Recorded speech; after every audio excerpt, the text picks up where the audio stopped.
Les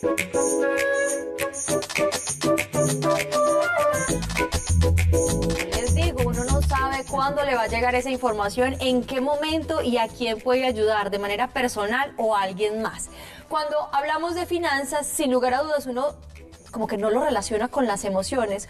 ¿Cuántos precisamente por las emociones hemos hecho malos negocios? ¿Cuánto por el tema de las emociones muy seguramente no hemos entendido qué tan ligadas van y van ciertas decepciones, quiebras, pero además cómo avanzar en eso? Porque para muchos llegar a una quiebra, pues emocionalmente puede ser la pérdida de todo y no solamente económica, su familia, todo lo que hay, cómo recuperarse frente a una situación de estas.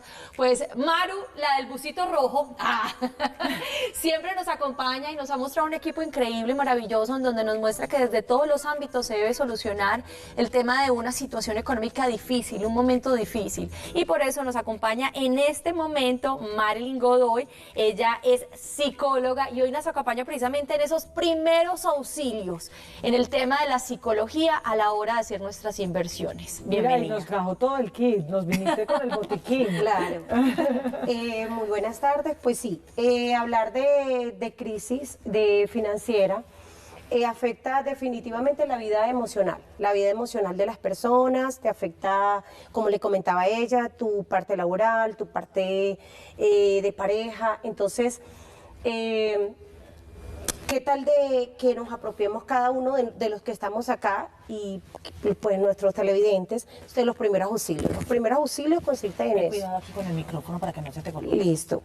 Los primeros auxilios... A ver, si quieres te lo tengo para que yo te lo voy pasando. Y lo los primeros auxilios psicológicos son esa herramienta que deberíamos tener todos en nuestra casa para atender ese tipo de necesidades. En el caso de la crisis financiera, el equipo de nosotros, de Mario Eugenio Orozco, estamos muy conscientes y seguimos un protocolo que es internacional, comenzando por varias letras, A, B, C, D y E. Entonces, como todo protocolo, es una serie de normas que deberíamos seguir. Comenzamos por la A, Active, porque es un protocolo internacional que está avalado por la comunidad científica, y aquí hablamos en este primer paso, que sería el A, es la escucha activa. Esa escucha en la que yo estoy atenta de la persona, en donde la estoy escuchando genuinamente, donde me importa. María Eugenia está muy consciente de eso y ella sabe que lo primero en estos casos es escuchar. Sí. Escuchar a la persona atentamente, que el otro sepa que yo estoy ahí para ayudarlo. A veces somos muy dados los latinos a responder, a aconsejar, y a veces una palabra, una frase, a veces lo mejor es el silencio. ¿Y sabes por qué? Mira, estos primeros auxilios emocionales que le sirven muy bien a las familias que están pasando por dificultades económicas pueden ser la gran diferencia en no solo una pérdida económica, sino pérdida de familia o en el sostenimiento de ella. ¿Qué tal si como esposas o como esposos, si alguien de la familia está pasando por eso, aplicamos esto? Y nos vamos con la A, que es atención plena. Muchas veces las personas no necesitan ser juzgadas cuando están pasando por esto, ni señaladas, ni criticadas. Te lo dije, ¿no? Lo que menos necesitan. Es lo que menos necesitan. E incluso muchas veces ni necesitan ser aconsejadas, únicamente ser escuchadas y validadas por lo que son, ser entendidas y tener una conversación empática con ellos. Claro, porque cuando entramos en una crisis financiera, como es la mayoría de los casos que nos llegan allá, existe la vergüenza de qué va a decir mi familia, qué van a decir mis amistades, me endeudé tanto, ahora le debo a tanta gente, y eso es un factor determinante. Entonces, lo importante en este primer paso de este protocolo es sencillamente escuchar. Déjelo hablar. Y podría aplicarse incluso para crisis de todo tipo, ¿no? Sí, o sea, sí, crisis de cualquier tipo emocional. Digamos que esto creo que va a ser bastante valioso. Entonces vamos con la B. Vamos con la B. Claro, el de B está relacionado con el breathing, o sea, con la respiración. Pero una respiración no la que nosotros hacemos sin pensarlo. Es una respiración, en este paso vamos a reaprender cómo respirar. Esa respiración la conocen mucho los músicos porque es aquella respiración que realmente es diafragmática, es consciente, no es la que la que nosotros hacemos por naturaleza. Refleja. Sí, hay varias técnicas para este tipo de respiración y que no todos los pacientes pacientes o clientes que nos llegan allá la necesitan. Solo vamos a aplicarla cuando de verdad hay un desborde emocional, cuando vemos que la persona realmente la acompañamos en la respiración. Hay varias técnicas. Hay una que es respirar en 4, respiro, 3, respiro, 1, 2, 3, 4, Sostengo boto, 4. 2, 3, 4, mantengo, 2, 3, 4. Esa es una. Pero también existe la que es muy común o la que nos dan en el avión, con la bolsita, la famosa bolsita, que respiramos, porque lo que definitivamente está pasando acá es que esta parte emocional está afectada, Claro. el cerebro. Entonces, esta parte del sistema límbico es la que, cuando estamos respirando, es la que le manda un mensaje y le dice, cálmate, que todo... Cuando alguien está pasando por una situación de estrés tan fuerte, lo que pasa en el cerebro es que se pone como en un sistema casi que cavernícola, como el Alerta. de alerta. Y en ese sistema de alerta se segregan un montón de sustancias Así es. que causan ansiedad y causan depresión y causan estrés. Cuando nosotros respiramos, oxigenamos y bajamos, dando y aportando serotonina y dopamina a nuestro cerebro. Y eso le puede dar pues un ataque de pánico, puede causar un montón de... Mala claro, toma de claro. decisiones. ¿Cuánto en ese momento dicen, no, prefiero quitarme la vida? Sí, así es. Sí, en vez de sentarse, respirar, hacer esto, escuchar, tener a alguien a quien lo escuche. Miren que todas van muy ligadas de un momento de crisis. Vamos entonces con la... Con la C, exactamente como ella explicaba. Existe una parte del cerebro, que es la parte reptiliana, que es la muy primitiva. Cuando estamos en ese momento de crisis financiera, en el que debemos tanto y en el que nos tienen tantas personas acosadas, definitivamente el cerebro se pone en estado y en modo alerta, como que te estás en amenaza. Y por eso... Cualquier persona es un agresor, entonces nuestra familia se convierte también en un agresor. En un agresor. Entonces pasamos para la C. La C es categorización o categorization, porque recordemos que este protocolo Es in is in English. English, ¿por qué no? Porque este es un protocolo internacional. Categorización de esas necesidades, y en eso está muy clara María Eugenia. Nosotros como equipo estamos conscientes de categorizar es priorizar esas necesidades. Cuando nosotros estamos desbordados emocionalmente, no sabemos qué es lo que vamos a pagar primero. Voy a pagar, le voy a pagar uno, le voy a pagar al otro, le voy a pagar al otro. Entonces, ese desborde de emocional no nos permite pensar bien. En el caso del equipo con el que trabajamos, se hace una priorización de qué es lo que usted va a pagar primero. A lo mejor no va a pagar primero la deuda tal, pero sí a lo mejor paga en primer lugar los impuestos, que es lo más importante. Entonces, para eso nosotros tenemos un equipo de financieros, de abogados, que se encargan de categorizar. Pero eso es súper importante, ¿sabes? Porque cuando uno está metido en la crisis no es capaz de pensar bien. No. En cambio llega uno y le dice, no, venga, esto deberías hacerlo así, y es como esa lucecita. No, y además Cuando uno confundido toma las peores decisiones. Además del esa mundo. vaina de coger un hueco y tapar un hueco para destapar otro hueco, ¿no? O sea, entonces, estoy jodido, voy y pido otro préstamo aquí para poder tapar Así esto, es. después de que ya hiciste un préstamo y estás debiendo en otras 3 Ya no partes. estoy jodido, sino re Yo jodido. sigo insistiendo en el exacto. tema de que este protocolo definitivamente aplica para todo. Para Vamos a todo, trasladarlo, por total. ejemplo, aquí, chicas, que no tenemos tanto apuro, hoy aprovechemos, a una relación de pareja, ¿cierto? Donde digamos que todo está mal, están funcionando mal las cosas, y de pronto uno, si no toma en cuenta este protocolo, aquí en la C, empieza a mezclar una cosa con la otra. Es que ya no te quiero o estamos mal porque tú me dijiste, porque me Total. hiciste, porque me viste que yo estaba gorda, o porque el otro día saludaste a tal y no me contaste. O sea, empieza uno a mezclar absolutamente todo y no le da como la norte, importancia y el orden que debe tener cada situación. O sea, trasladándolo a cualquier cosa, este protocolo va a ser Sí, Es que bien, no sí, hay total. una sola situación en la vida que no se pueda solucionar cuando tú eres capaz de reconocer las prioridades. ¿Y cómo es que se llama eso? Procrastinar. Procrastinar es que dejas para ¿Y luego. qué es posponer? Posponer. Si uno no clasifica, está posponiendo, y por lo general lo más importante lo deja para lo último. Porque eso es lo más difícil, lo más chicharronudo. No, categorizar. porque es lo que no quieres ver, que es Categorizar. distinto. Eso es interno, es lo que yo no quiero ver, lo voy dejando Lo voy para dejando después. ahí. Claro. Exacto. Y aplica para todo. Si se me quemó la casa, por ejemplo, tengo que pensar, esto me ayuda a categorizar qué es lo que voy a hacer primero. Tengo que prioridad, sacar los papeles, porque fue lo que se me quemó. por ejemplo, después la salud o en orden de prioridades. Entonces sí es importante la categorización. La derivación de las redes de apoyo. En este punto nosotros evaluamos o se debe evaluar para dónde debe ir la persona. Si necesita primero ayuda psicológica, si necesita ayuda de médico, si necesita un abogado, si necesita un financiero porque necesitas reorganizarte.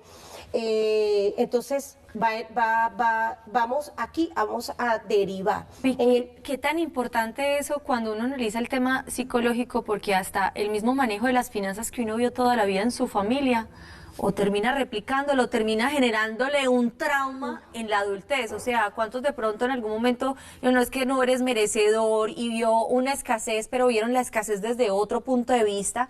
Y ese día, ese niño que creció bajo esa escasez lo ve el día de mañana como un tema de no merecimiento y haciendo malas jugadas económicas en su vida. Claro, porque hace un modelamiento.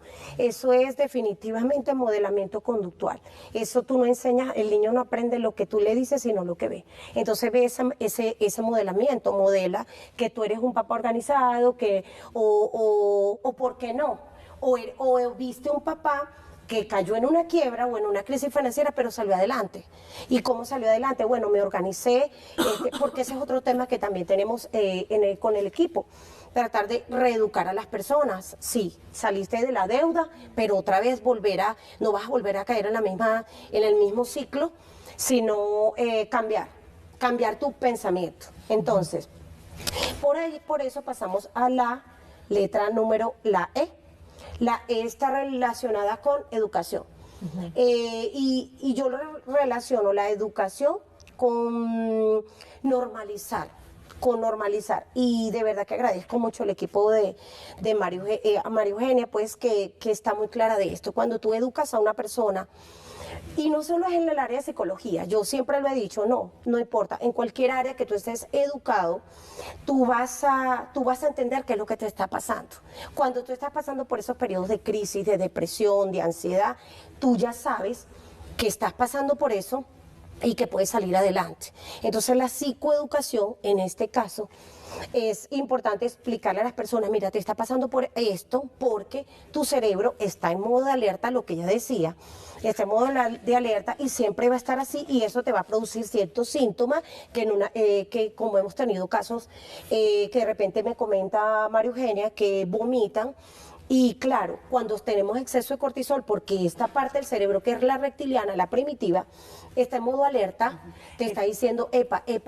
Eso es lo que llaman como la psicología conductual, ¿cierto? O sea, los métodos conductuales, que cuando uno aprende como a reconocer las conductas, pues obviamente aprende a que cada que se presenta esa situación, cómo la controla. Y eso también, yo vuelvo y lo paso por muchas cosas, pero por ejemplo el tema del insomnio, a mí me ha sucedido mucho que te dicen, bueno, puede ser tema de ansiedad.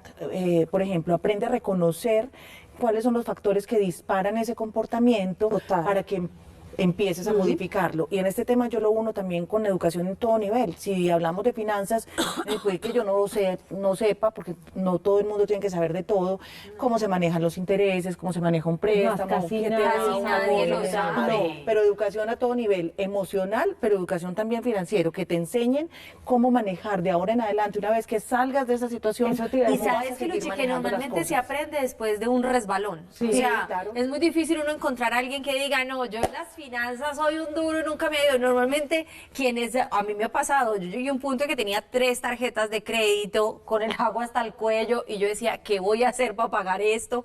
Y claro, en ese proceso de aprender que ya no tenía con qué pagar tarjetas de crédito, vaya al banco, haga, que no existía este tipo de ley, que a mí me parece maravillosa que hoy exista, pues yo decía, no, esto no me puede volver a pasar, pero pues qué tan bacano sería que uno no llegara a ese resbalón para poder aprender a manejar sus finanzas. Pero eso te iba a decir, que es que lo importante de ese tema de educación es además porque una persona que una vez ya cayó y que no aprenda de ella, vuelve a caer. Vuelve a caer, claro, Entonces, resiliente. el tener ese conocimiento de una manera diferente y saber cómo reestructurar y organizar mis finanzas para siempre es súper importante. ¿Saben dónde se da mucho eso? Lamentablemente, en los negocios de comida. En estos días hablábamos con un grupo de amigos y empresarios gastronómicos del tema, e incluso me sorprendió porque muchos de ellos lo contaban hasta con orgullo. No, es que prácticamente para vos poder tener un negocio exitoso, vos te tenés que haber quebrado por lo menos 5 veces. Juan, ¿te acuerdas cuando me quebré? Y yo decía, en serio, pues me parece muy bien que hoy en día estén contando esto. Sí, como que una se rían de historia, eso. pero en realidad eso no tendría por qué ser así de ninguna manera, ¿cierto? O sea, no tendría por qué pasar esto. Si tuviésemos esa conciencia, esa educación, pues obviamente cualquier emprendimiento iría un poquito más a la fija. De pronto uno avanza un poquito más lento, pero avanza más firme y más seguro. Sí. Si se toma el tiempo de Estamos de hacer acuerdo. estos pasos. Sí. ¿Hay alguna otra ABCDE que nos queda faltando? No, existe, ese es el protocolo internacional, esos son los pasos, el protocolo como todo protocolo. Existen otros que obviamente hoy no nos va a dar el tiempo para hacerlo y es este de acercarse. Obviamente, cada una de las letras está diferente porque es un protocolo, sí, creado para especialistas en psicología. Hay mucha gente me pregunta, ¿yo tengo que ser psicólogo para hacer primeros auxilios psicológicos? ¿Qué creen ustedes? No. Pues no, exactamente. Todos somos primeros respondientes. Por eso aparecí con esta imagen al principio de primeros auxilios. Todos podemos ser primeros respondientes, todos podemos ayudar. Aunque no sepamos de psicología, el equipo, aunque sea entrenado, porque yo les he dicho, mira, en este caso hay que hacer tal cosa. Que me estaba acordando que cuando dijiste que todos podíamos ser, y me acordé del caso que contó Maru la vez pasada, la amiga que llegó con el cianuro. O sea, es así, pues, los primeros auxilios de esta, pues, ojalá lo esté viendo, porque no la tenía clara. Pero sí, también se resume lo que estás diciendo, y es como la empatía, ¿cierto? Todos podemos ayudar, sí, cuando somos humanos, cuando mostramos empatía, interés por el otro, ya solamente ese hecho de escucharlo y de tener presente como esto de escucharlo, ayudarlo, a que de pronto con técnicas de respiración, a que empecemos a priorizar, y sobre todo a que la gente no se sienta sola. En los momentos más duros, más difíciles, cuando más tenemos que estar, porque en la fiesta todos somos amigos. Si necesitan algún tipo de asesoría de este tipo, vamos a darles entonces las redes sociales de la doctora María. Las redes sociales de María Eugenia Orozco son en Instagram, Insolvencias Maru, y en Facebook, María Eugenia Orozco. María Eugenia Orozco somos un equipo que, pues, asesoramos en cuanto al tema de insolvencias. Yo le asesoro en la parte psicológica porque ella buscó la ayuda, pues, para tratar de ampliar todo el equipo profesional que tiene. Pero sí, esto es muy importante. Este tema de inteligencia emocional y financiero definitivamente lo deberíamos aprender desde pequeños. Desde que estamos en el colegio, esa es mi cantaleta siempre, y no solamente estos tips que hoy nos has dado, que son los que nos sacan de esa primera urgencia, sino lo importante que es el reestructurar y recuperar la fortaleza y el empoderamiento en nosotros mismos. Cuando hemos pasado por una crisis financiera, cuando tenemos un golpe de pronto de este tipo económico en nuestra familia, lo que más sufre también es nuestro ego, porque quedamos muy lastimados. El volver a apropiarnos de esa identidad, el poder hacer un plan a través de una autogestión en la que nos conozcamos es indispensable también para volver a salir adelante. Además que yo no sé, pero pues obviamente la quiebra en cualquier estatus económico es complejo, pero sin lugar a dudas aquellas personas que gozan de un estatus alto cuando llega una quiebra es devastadorcísimo. O sea, sí, pues para los mal llamados ricos, porque no siento que sean ricos, muy seguramente son merecedores de lo que tienen, que eso lo hablábamos ahorita. Quien tenga más es que no es que se vea por encima, por debajo, es merecedor y lo ha trabajado y se lo merece. Pero cuando llega una quiebra, tener que aceptar que se quebró y tomar esta decisión no es fácil. Dígame afrontar la sociedad, todas las cosas que hay. Doctora Marilyn, muchísimas gracias por acompañarnos hoy y mostrarnos este protocolo. Ahí en pantalla ya aparecieron las redes sociales, entonces a través de las cuales pueden acercarse para saber más acerca de este tema, para encontrar ayuda, si es el caso, quienes lo necesiten, y saben que el programa siempre está para eso, para servirles a los televidentes, que es lo más importante. Chicas, aquí están nuevamente las redes.